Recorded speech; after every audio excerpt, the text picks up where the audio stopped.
Le côté astral de ce désordre. Bonjour. Merci d'être ici avec moi une fois de plus. J'espère que vous allez très bien aujourd'hui. C'est Marie, bienvenue sur ma chaîne. Ces informations peuvent être considérées comme de la science-fiction, ou comme le spectateur le voit le mieux, et je les publie uniquement à des fins de divertissement. Cependant, je prends mes informations très au sérieux, et pour ceux qui ont des yeux pour voir.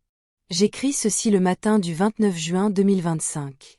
Les Taygètes, ainsi que presque toutes les autres cultures stellaires interstellaires, en savent beaucoup plus sur ce qui se passe dans l'astral que la personne moyenne sur Terre, et c'est parce que nous devons faire face aux choses astrales tout le temps et de diverses manières, ce qui rend leur existence indéniable pour nous. Un exemple de cela serait que chaque fois que nos vaisseaux sautent dans l'hyperespace, ils accèdent à un royaume en dehors du monde physique tel que nous le connaissons tous. Un autre exemple serait nos transmissions gravitationnelles codées par muons, qui voyagent également à travers l'astral ou un espace en dehors du monde matériel, et observent et obéissent à différentes lois ou règles existentielles. Bien que ce soit des exemples technologiques de l'astral, et qu'il s'agisse de morceaux de technologie bien au-dessus de ce que le commun des mortels peut accéder à la surface de la Terre, nous acceptons également l'existence de l'astral pour des raisons culturelles, qui sont alimentées par des expériences personnelles, comme se souvenir de vie passée, ce qui pour nous prouve la réincarnation, ou avoir des expériences de sortie de corps. Contrairement à ce qui se passe sur Terre, dans nos cultures, tout cela est accepté et non ridiculisé et minimisé en faveur d'une société hautement réductionniste et secrète avec des agendas contrôlés par la science. Tout cela signifie que nous en savons beaucoup plus sur l'astral que ce que l'on sait sur Terre, mais ce savoir supplémentaire nous enseigne également que nous connaissons le sujet que de notre perspective, et que nous en savons très peu dans son ensemble. Cela nous apprend à être humbles et à ne pas supposer que nous savons tout, une supposition que la science sur Terre impose à tort aux gens qui y vivent. Ce que nous savons, c'est qu'en fin de compte, tout est astral, car il n'y a pas de monde matériel, étant donné qu'il n'est rien d'autre qu'un autre royaume parmi tant d'autres dans une immense salade existentielle, où la fin d'un royaume et le début d'un autre ne sont définis que par les limites de la conscience des êtres et des créatures qui le manifestent pour eux-mêmes, et qui ont une forte connexion à la source elle-même. Cela signifie que l'existence n'est qu'une idée dans le grand esprit conscient de la source, et dans un espace au-delà de la dualité, où ce concept n'est uniquement des idées provenant de toutes les créatures dotées d'une âme, et qui sont des fragments holographiques sources. Tout cela signifie que l'astral et ses royaumes ne sont rien d'autre que des constructions mentales basées sur des idées, et une ou plusieurs créatures peuvent plus ou moins avoir les mêmes concepts en tête pour pouvoir partager une expérience comparable. Et à la suite de cela, un soi-disant royaume existentiel naît, tout cela par des accords de perception, et non par autre chose. Tout est esprit et le résultat de la conscience, et le monde des vivants, le royaume matériel, n'est rien de plus qu'une fausse impression convaincante fondée sur l'illusion de la dureté de la matière et de la linéarité tout aussi trompeuse du temps. Tout cela signifie pour moi que la description de l'astral ou de tout ce qui peut y être lié, est unique à cette personne, ou à ce groupe d'individus partageant les mêmes idées, et peut ou non changer lorsqu'elle est vue et expliquée par quelqu'un d'autre. Il n'y a pas de personnes qui décriront leur expérience et leur connaissance de l'astral de la même manière. Il existe cependant quelques points communs, voire de nombreux, à la plupart des expériences astrales. Après cette longue introduction, je vais poursuivre avec ce qui nous amène ici aujourd'hui. Les événements et les races stellaires qui y participent, que j'ai décrits dans mes vidéos Space News et ailleurs, sont ce que j'ai vécu et ce que je vis au jour le jour, et sont perçus du côté matériel des choses, avec peu de mention au côté astral, sauf lorsque je parle ouvertement de ce sujet. Ce que je dis, c'est que tout ce que j'ai décrit et qui se passe vient des êtres extraterrestres, des cultures et des races qui sont du côté des vivants, et par là je veux dire ceux qui sont dans le même royaume existentiel que vous qui m'écoutez. Mais nous savons qu'il y a beaucoup plus de personnes, d'êtres et de cultures extraterrestres dans l'astral, et nous pouvons à peine y accéder depuis nos royaumes matériels, ou avec beaucoup de difficultés, tout comme vous ne pouvez pas le faire, parce que nous sommes de la même espèce. Comme je l'ai expliqué lorsque j'ai parlé des créatures de l'astral inférieur qui exploitent l'humanité de l'autre côté, créant des événements qui blessent souvent les gens juste pour manipuler et tirer profit de leur souffrance et des manifestations de basse vibration qui en résultent. Il existe d'autres créatures qui sont si avancées qu'elles ont des cultures et des civilisations entières, et elles sont toutes astrales. La grande majorité de toutes les races et cultures extraterrestres se trouvent en effet dans l'astral de notre point de vue, car de leur côté, elles vivent également une expérience matérielle, même si leurs lois là-bas peuvent ne pas être les mêmes que celles que nous avons ici. Pour elles, c'est nous qui vivons et existons dans leurs royaumes astraux. Même lorsque nous sommes tous séparés dans nos différents royaumes, cela est illusoire, car d'en haut, nous ne le sommes pas. Nous appartenons tous à une plus grande unité, où les événements dans un royaume influencent tous les autres, formant une seule grande entité. Dans cette unité, tous les événements ont des explications logiques qui résultent des occurrences combinées à travers tous les royaumes. Ce grand processus est orchestré de sorte que, depuis un royaume encore plus élevé, tous ces événements sont contenus dans ses limites et se produisent en son sein. Cela signifie que de notre point de vue très limité et de notre royaume existentiel que nous appelons le monde matériel, qui est également défini par ce que nos 5 ou 6 sens biologiques filtrants nous permettent de percevoir, nous avons très peu de ressources pour comprendre des événements plus grands, simplement parce que nous ne pouvons pas accéder à ce qui se passe dans tous ces autres royaumes et qui sont la cause de la plupart de ce qui se passe dans le nôtre. Tout ce que nous pouvons faire ici, c'est nous comporter comme des singes primitifs, prétendant que nous savons une chose d'une autre, tout en essayant de faire de notre mieux avec notre existence dérisoire. Je sais que la prise de conscience de tout cela est assez humiliante, mais c'est aussi libérateur. Cela signifie qu'honnêtement, personne sur Terre, ou en dehors de la Terre, ne sait ce qui se passe ici, ou là, ou ailleurs. L'attachement aux idées et aux explications ne fait qu'engendrer davantage de tyrannie, principalement en raison des réactions de l'ego découlant d'insécurité passée, car ceux qui ont plus de pouvoir finissent inévitablement par imposer leurs idées existentielles de singes primitifs à ceux qui ont moins de pouvoir. Nous ne pouvons que théoriser sur ce qui se passe du côté astral des choses, même si nous pouvons avoir de l'aide de la part d'êtres et de créatures comme les Urmas, qui peuvent voir ce qui se passe là-bas, mais comme je l'ai expliqué plus haut, ce que les chats perçoivent provient uniquement de leur perspective féline unique, et d'aucune autre. C'est leur vérité, pourtant elle ne peut jamais être la vérité ultime, et ils l'acceptent volontiers. Nous, en tant qu'humains lyriens, d'où que nous venions, sommes particulièrement mal équipés pour percevoir les choses astrales, donc je pense que nos théories sont particulièrement douteuses ou incertaines. Nous sommes tous assez enfermés dans nos sens et perceptions biologiques, qui sont très limités au point où la plupart des humains ne peuvent même pas décider si l'astral existe vraiment ou non. Malgré tout cela, il y a de nombreuses conclusions auxquelles nous pouvons arriver.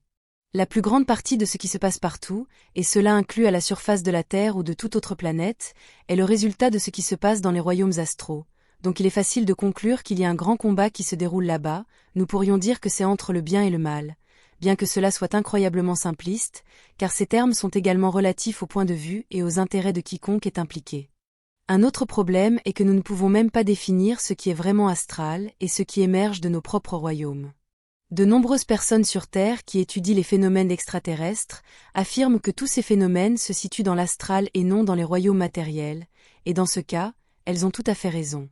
Elles le disent en se basant sur d'innombrables témoignages et sur l'observation, car elles ont remarqué que de nombreux vaisseaux pénètrent dans des montagnes qui n'ont pas d'entrée perceptible, tout comme les fantômes traversent les murs, c'est un exemple. Pourtant, tout ce qui est extraterrestre ne se trouve pas du côté astral. Par exemple, je ne le suis pas, car je suis dans le même royaume que vous.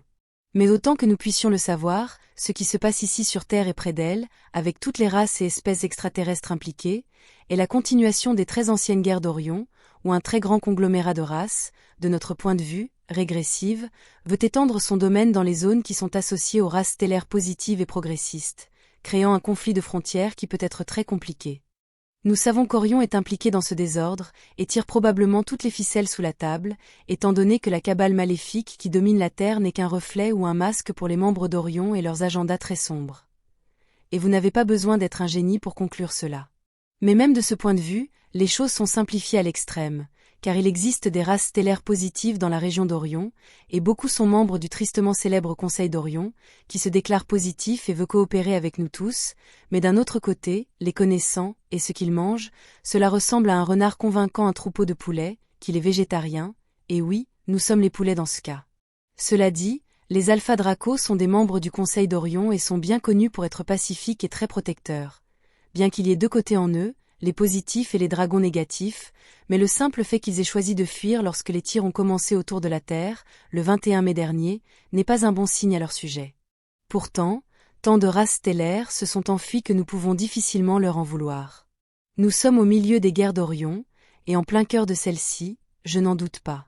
Le fait que les guerres d'Orion soient anciennes ne signifie rien du tout, car cela implique littéralement plusieurs constellations, et comme la plupart d'entre vous le savent, le temps est relatif et n'a pas la même durée, ni même le même sens pour tout le monde. Et la plupart de l'action se déroule dans les royaumes astraux, et tout ce que nous pouvons voir d'ici dans le monde matériel n'est que la pointe de l'iceberg. Toutes les choses et tous les êtres ont une autre signification du point de vue astral. Ainsi, une personne simple, qui travaille dans un bureau et a une vie très ennuyeuse, peut être un formidable guerrier astral la nuit, en dormant, car les royaumes oniriques ne sont rien d'autre que davantage d'astral. Son ennuyeux avatar terrestre et sa vie simple ne sont finalement qu'une couverture pour ce qui est à l'intérieur d'eux, car leur simple avatar humain est comme une maison où ils vont se reposer après une longue nuit de combat. C'est à tel point que les agences de la Kabbale à 3 lettres et leurs programmes astro-secrets le savent parfaitement, et ont au moins certains de ces individus guerriers astronocturnes catalogués, mais choisissent de ne pas les éliminer, car ils savent qu'ils seraient beaucoup plus dangereux s'ils étaient dans l'astral à plein temps. Et ce que je viens de dire n'est qu'un exemple parmi d'innombrables autres exemples astraux. Les races stellaires régressives de la région générale d'Orion font de leur mieux pour étendre leur domaine dans le reste des zones qui sont les nôtres, pour nous exploiter tous pour la nourriture et les ressources, et nous ripostons tous.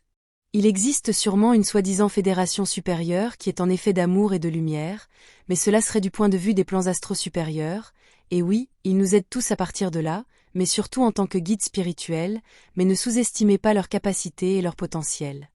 Il est largement connu que de nombreux êtres qui ont habité ces royaumes supérieurs de la Fédération ont choisi de s'incarner ici, dans ce que nous appelons le monde matériel, pour être au service et se battre d'une manière plus concrète, faute de meilleurs mots.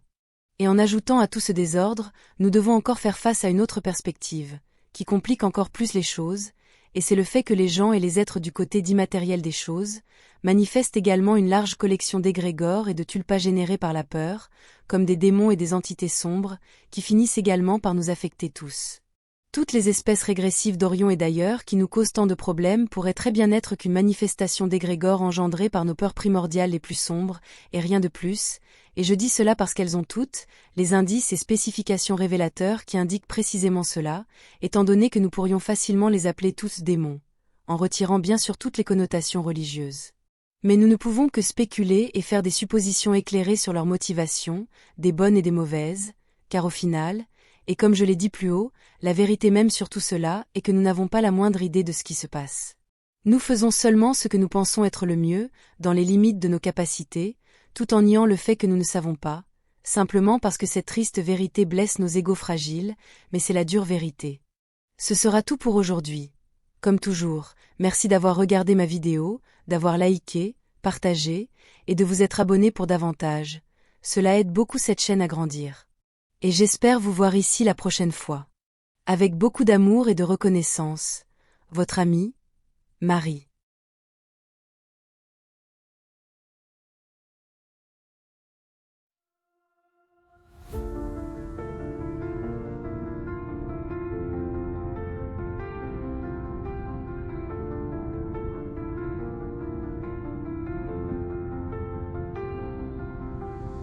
Dans l'immensité des cieux, nos rêves se déploient. Une étoile guide nos voeux vers un monde de joie. Chaque lumière dans la nuit raconte une histoire, un voyage infini aux confins de